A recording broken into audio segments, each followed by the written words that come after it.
The IXL from yesterday, it seemed to me that the thing that was causing the most trouble is when we're using this formula. This is the part I just want you to look up here and watch. I do want you to have a calculator because I'm gonna have you hit a few buttons on the calculator right now. All right, there's our formula, right? A equals P times 1 plus R over N and T. I think when you guys were doing the assignment yesterday, you had no problem at all when you were given the principal, the rate, and the number of times it was compounded in the years. You just typed it into the calculator, boom, got an answer, right? Here's where I think some of you had trouble. This kind of problem. And I'm going to go through it with you. I don't even want you to write it down because we're going to do some more when we do today's type material. It's going to be slightly different, but a lot of this, the part that was confusing to you yesterday, I think you're going to feel better about. Here's a problem that was not as basic. Let's say you had $100, current balance, not how much you put in the bank initially, your current balance. That's kind of like A in the formula, right? So they gave you A, they gave you the answer. Let's say it was at 3% compounded monthly for 10 years. But they want to know how much initially. Well, on this kind of problem, remember yesterday I said you could do everything on the calculator? I was wrong about that because there were some problems on the IXL that you couldn't just do on the calculator. You had to write down just a little bit of work. So watch how much work you have to show. First of all I'm going to do is put all these numbers into that equation. And what's the only letter that I don't know? P. I don't know P. So watch what happens here. I'm just going to put all those numbers in. Now, if you want to write this down, you can, but you don't have to because you're going to be doing some just like this in a little bit anyway. But look what I did. I put the 100 in for A. P is what I don't know. There's 1 plus, there's the 3% divided by monthly is 12, 12 times 10 years. That's the part everybody thinks is super easy. Now, here's how you want to do this. You want to, on your calculator, type in 1 plus 0.03 divided by 12 raised to the 12 times 10 power. Try that on your calculator right now if you want to. That's the part I do want you to try on your calculator. Take 1 plus 0.03 divided by 12 raised to the 12 times 10. If you want to do 12 times 10 in your head and do 120, that's totally okay. But your calculator will let you do the 12 times 10 pretty easily. So if you want to just do it like that, you can. Do you get the number I got, the 1.3 something? That's still the easy part. None of you had trouble with that. It was this next step that you can do totally on your calculator that some of you had trouble with that I want to help you with. Basically, you know from Algebra 1 that if you want to figure out what P is, you got to take 100 divided by that big ugly number, but you don't want to round it off at all. Because if you round it off even a little bit, you're going to be off by a penny, and IXL does not like when you're off by a penny, right? You don't want to do that. So use your calculator to do this. Type this into your calculator, 100 divided by the answer. The way you get your calculator to put that answer in is you type in 100 divided by, and then you hit second, and then the minus button. Because the second function of the minus button, it says ANS, that means answer. It means whatever you just got done for an answer. So if you type in 100 divided by answer, so 100 divided by second minus sign, that's like taking this number divided by that number without rounding anything off. And do you get that number? You do. And notice that I rounded off to the nearest penny because it's a money problem. So you want to round off the nearest penny. But that last little step is the only thing that I think confused some of you. Let me show you another one, very similar, but slightly different. This time, principal is 800. Interest rate's 13. Monthly is how long or how often we're compounding for 3 years. This time, though, they want to know how much interest. Is how much interest in our formula? No. But what is the only letter that I don't know from the information I've given you? The A, the P, the R, the N, or the T? Which one? I know R, it's 13%. What's the only letter up here I don't know? A, right, the amount. So you would think this is a problem where you just type it into your calculator. And you're absolutely right. You do just type it into your calculator. So do that. Well, no, don't do that. Don't do that. I don't even want you to do that. I already did it for you. But basically, see, there's the 800. I'm going to put this up so you can see a little better. There's the 800. there's the 13 divided by 12, 12 times 3. That part's easy. Don't even type it into your calculator. I'll tell you what the answer is. It's 1179.11. But that's not the answer, because what were they asking me for? They didn't want the total amount. They wanted the, so now you got to think to yourself, they don't want the total amount, but can I figure out how much interest I made if I know how much I had now and I know how much I used to have? Subtract them, exactly. So do that on your calculator. You would take 1179, or yeah, 1179.11 minus the 100 you started with, and there's your answer, the 379.11. You see how we're doing this here? Sometimes you might have to do one extra step at the end, that's all. We'll get a little bit more practice on this again. This last one I'm going to show you is very similar again. Again, don't even write it down. I just want you to try this on your calculator. Let's say you currently have $500. So that's like A, right? That's how much you currently have. All right, we're doing this for 6 years at 7% compounding annually. How much interest? Well, what is the only of these letters up here that I don't know? I know A. What did I not know? What did I not tell you? I know how much I currently have. What did I not tell you? P, right? It's the amount that I had at the beginning. I know A, but I don't know P. So here we go. Plug it all in. First, you got to find P. So don't even write this down. You'll get plenty of practice doing this later. But look at what I did here. I did 500 is equal to P times the rest of the formula. Can you figure out the rest of this formula on your calculator? Yes, you can. And you get 1.5007 and a whole bunch of stuff. Now, here's the hard part. Now, I want everybody to do this on your calculator now. I want one more practice on this. Type in the 1 plus 0.07 divided by 1 raised to the 1 times 6. Do that on your calculator and see if you get this ugly number that I got, that 1.5007. Do that first. Now, don't round it off at all, because you know from Algebra 1 that in order to figure out P, you're going to have to take the 500 divided by that number. So on your calculator, type in 500 divided by answer. And the way you get answer on your calculator, again, is to hit the second button and the minus button. And then it gives you the answer. Did you get that? Okay. Here's the trouble. That's not the answer.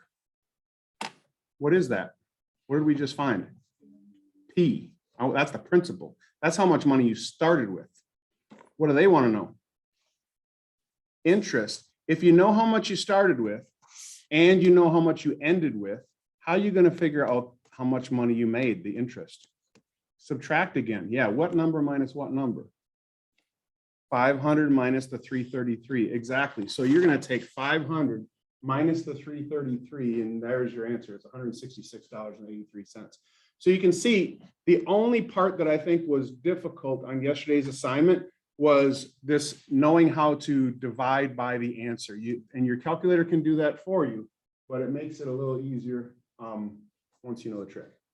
Okay, enough of that. You feel a little bit better about the problems you missed yesterday?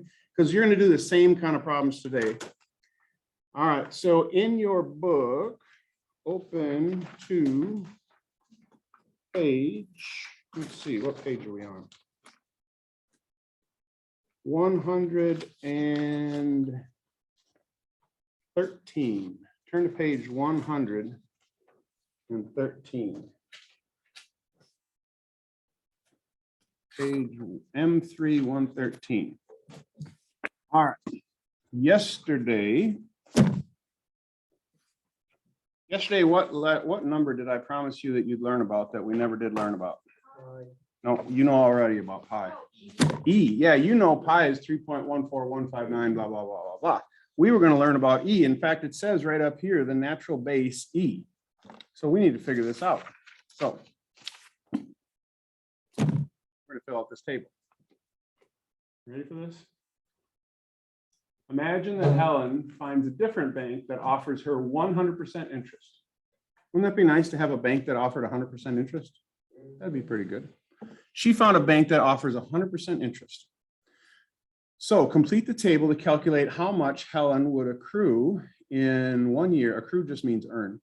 In 1 year for each period compounding. All right, what if she compounds yearly? So what is, well, they already told you the answer. It's 2.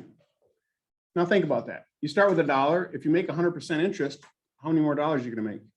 1 more. So that's $2, right? That's pretty easy. What if they do it semi-annually? That means twice, right? So you're doubling the times you're compounding. So what changed about the formula? The only thing that changed about the formula is that now n is 2. So try that on your calculator. Let's make sure we know how to do this, because this is what you did yesterday, right? So type in 1 parenthesis 1 plus 1 divided by 2 parenthesis raised to the 2 times 1 power. You just type it in just the way it looks there. And hopefully you get 2.25. Do. How come you make more money doing it this way?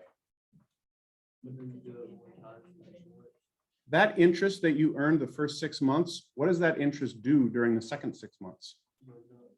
It earns more interest, right? If you only compound yearly, you don't get any money till the very end. But if you compound semi-annually, you get that. All right, now I don't want you to write all this down. Don't want that at all. I'm going to just give you the answers. Ready for this? Because I don't care that you can type this in. I just want you to see what happens. What if you do quarterly? Well, that just means that's a 4, right? That means that's a 4 and that's a 4. Don't even type it into your calculator. I'm telling you right now, it's 2.4414. Is that more money than that? You should, but we're not gonna, and this, you'll see why in a minute. We're gonna get really close to what, well, you'll see. What if we did monthly? Well, that's what changed about the formula. Instead of a 4, now it's a what? 12. 12's there, 12's there. You get 2.6130. Is that more money? A little bit, a little bit. By the way, I'm rounding these off to the nearest 10,000th, but I could keep going. They don't go to this exactly. What if we did weekly? Well, why does this say 54? That should say 52, right? Isn't there 52 weeks in a year? All right, that doesn't count as a mistake because I caught it before you did. All right, so 52, 52, 52. You get 2.625, 2.6925. Is that more money? More money. Well, what's more than weekly? Daily. Daily, you get 2.7145. What about hourly? How many hours are there in a year? How many hours are in a day? How many days are in a year? So that means there's 8,760 hours in a year. So I rose this to the 8,760 times 1, 8,760. Notice that you get 2.7181. What's next after hours? Minutes. Every minute. How many minutes are in a year? Well, let's see. We got to take this times what? How many minutes are in an hour? 60. So take that times 60. You get 525,600 minutes in a year. So that means right here, I put 525,600. And when you do all that, you get 2.71827. Did we make any more money, or is that the same number? A little bit, not even a penny, right? Like way less than a penny, but you still made a little bit more.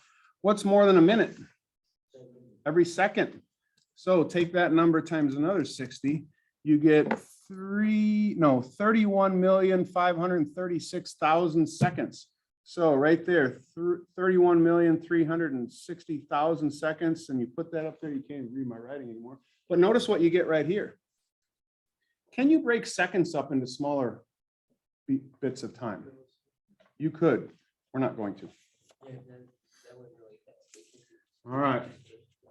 It says, make an observation about the frequency of compounding the amount that Helen earns. What is it approaching? Whatever this number is, see, it's like an asymptote, right? It's approaching this number.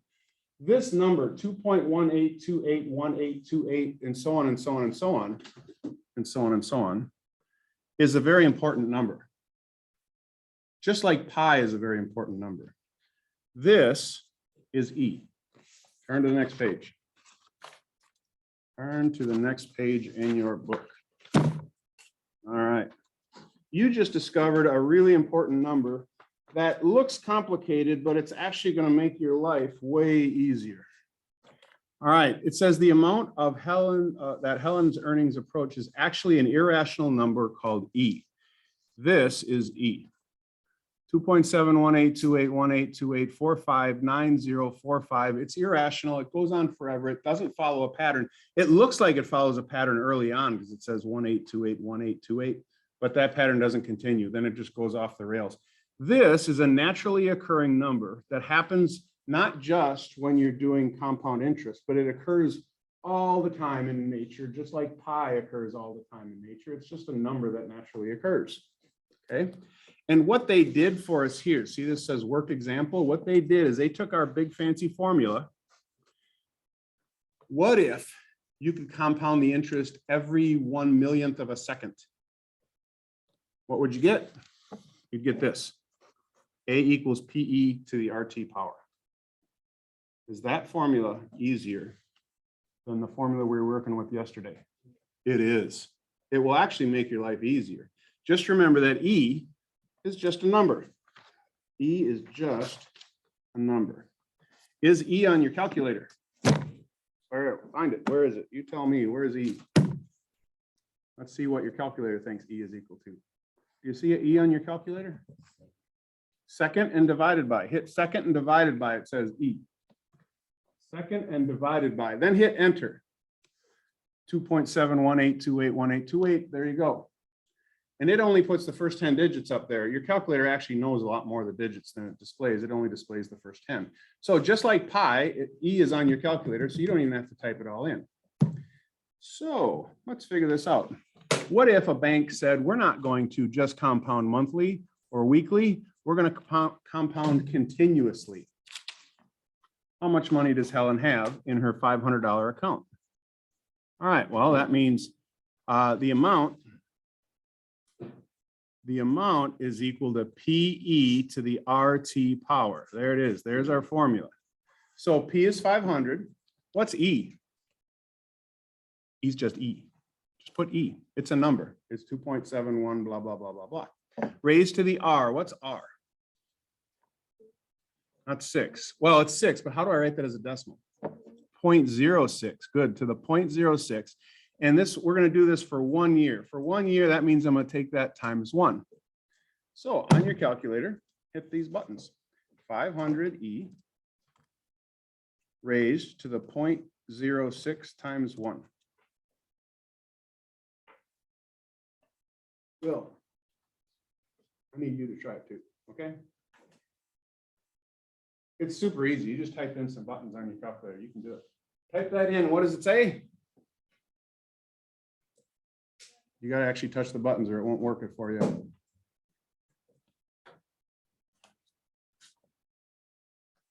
Nobody?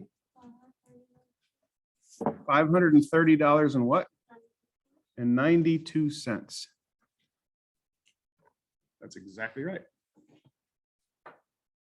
Round it off to 92 cents because IXL likes a good rounded off number. What if they want 5 years? That means you got 500 times E to the 0.06 times 5. So here's the way I would type that in. I'd hit second enter, and I'd just go back and change the 1 to a 5 because that's way quicker.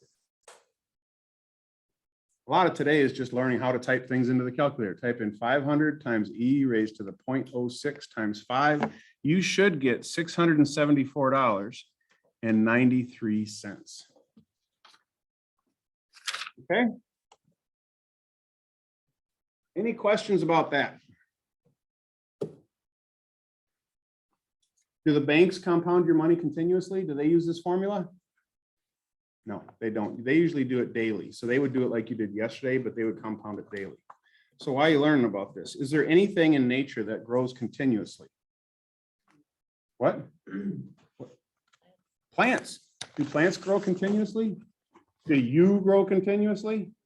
Yes, you do. Because you do not, as a 1-year-old, go from a 1-year-old that's this tall, and then as a one day you wake up and you're like 6 inches taller.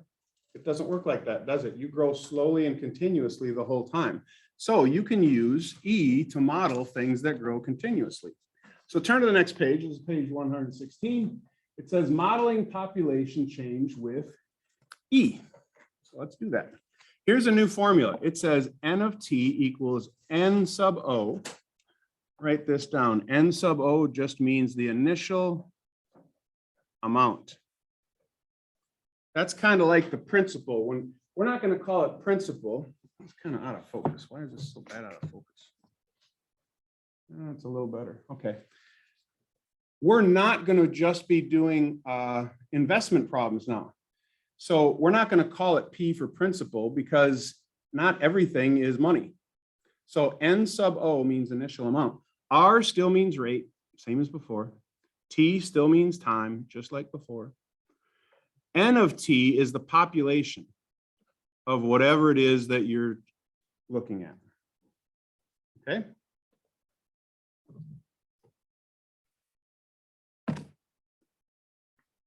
So here's our formula. Instead of PERT, now it's NERT. Same, but it's really the same formula. It's exactly the same formula. So turn to the next page. And then what I want you to do is right up here, I'm going to write N of T equals N sub O times E raised to the RT power. There's our formula. It's exactly the same formula we just used. It's just that instead of using P, we're using N sub O. Sub O just means that that's the initial amount. Okay.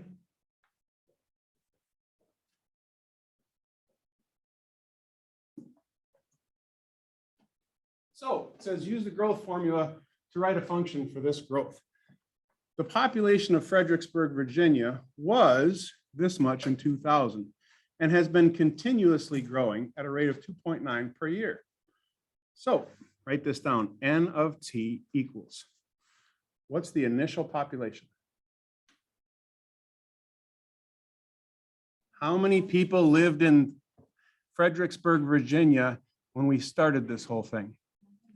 Write that down, 19,360 times E. Times E. That's not too hard. Raised to the RT. Well, what's R in this problem? How do I write that? I don't write 2.9, I write what? 0.029, right? 2.9% is 0.029. And how long is this going on here? Does it say? It doesn't say. So I'm just going to put the T right there. We don't know how much time. They just wanted us to give us. We just wanted to get a function. Now it's time to break out the calculator. Well, before we break, I'm going to write it down. You can break out the calculator. It wants to know what's the population of Fredericksburg in 2020. So what do you got to type into your calculator? You tell me. What's the first thing you're going to type in?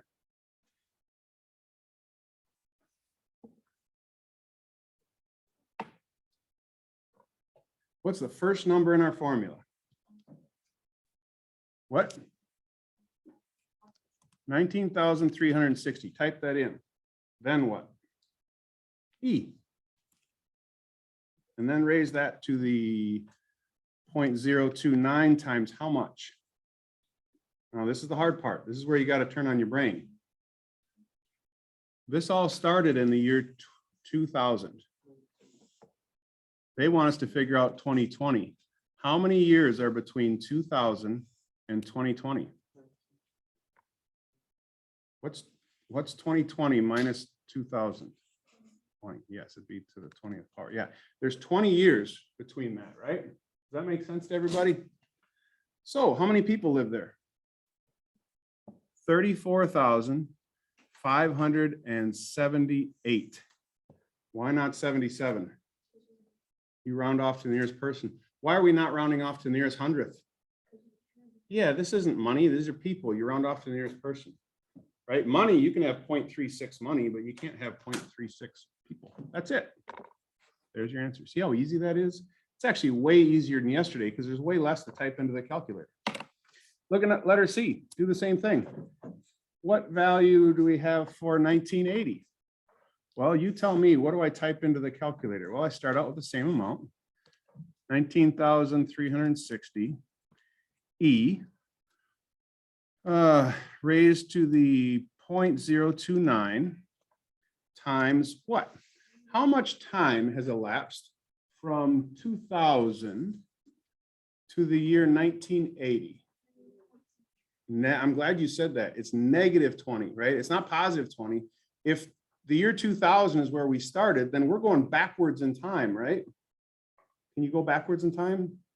In math, you can. Yes, so type in -20, because that's the amount of time that we are going back. And how many people live? Would you expect it to be more or less? Less, right? So it is less. It's 10,840 people. Again, very quick and easy to type into your calculator. No trouble at all. Okay. All right. I think you can handle that. This is what I want us to do, though. Before I give you the assignment, you keep your book open. I want you to do these problems in your book. I'm just going to write them on paper. Okay. All right. Let's say this is a problem. Let's say the current balance. Write this down in your book and where you got some free space there. The current balance is $100. We're looking at a 13% interest rate for 8 years. And we are talking about a bank that is continuous compounding.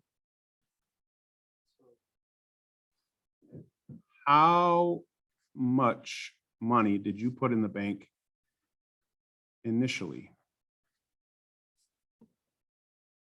Okay. Right now, you got $100 in the bank. You've been making 13%. You put the money in 8 years ago, and it's been compounding continuously. Now, no bank does it this way, but we're going to figure it out anyway. Is this just like the problems we did at the beginning class? Yes, it's exactly like that, except it's easier because now we have an easier formula. So the formula that you're going to be using is PERT. That's equal to A, right? The amount is equal to PERT. What is the 100 in this case? Is it the principal or is it the account balance now? Exactly. So on your paper, write down 100 equals. Which of those letters do I not know? The P, the E, the R, or the T?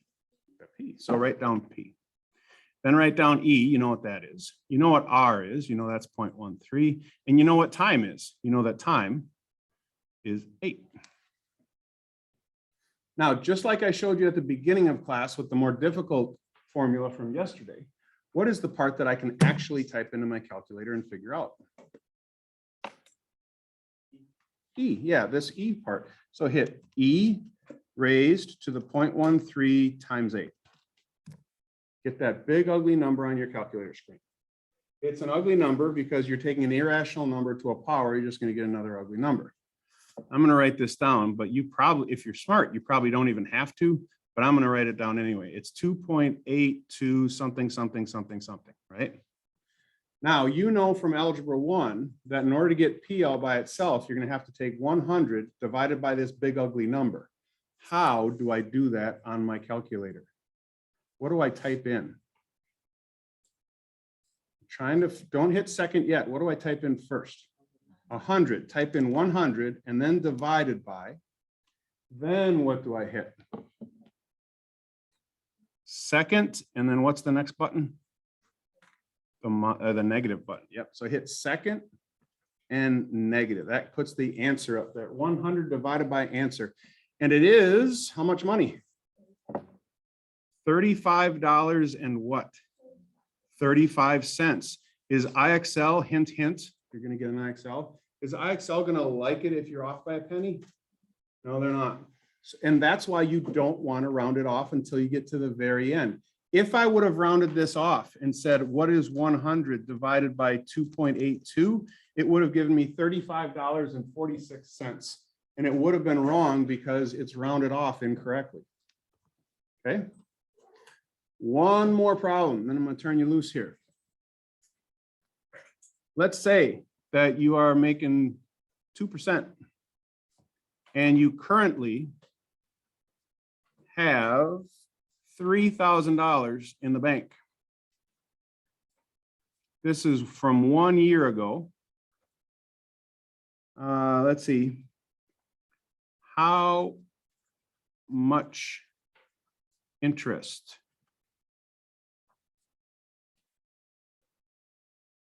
How much interest? Now, there's no interest in this formula.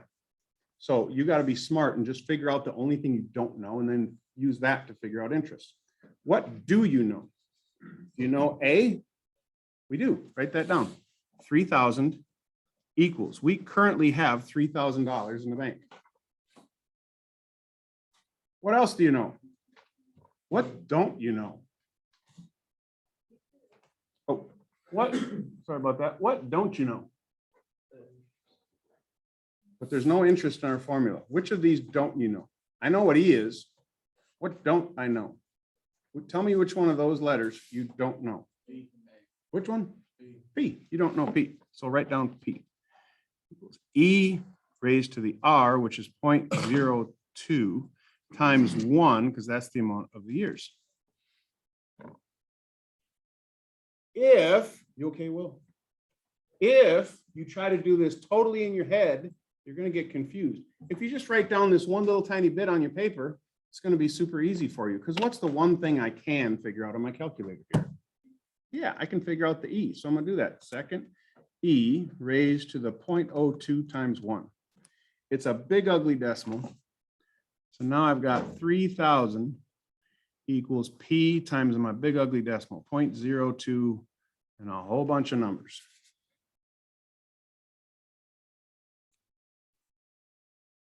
Now, don't let that scare you. It's not scary. You just got to know how to type it into your calculator. In order to figure out P, I have to take 3,000 divided, 3,000, not 100. 3,000 divided by how much? You okay, Will? All right, I'm just checking. You didn't look good over there. You all right? Why don't you sit up? That way I don't have to ask you every time. There you go. All right, divided by what? How do I do that? How do I get that big ugly number on there? We've done it like 6 times. I'm hoping you got it now. What is it?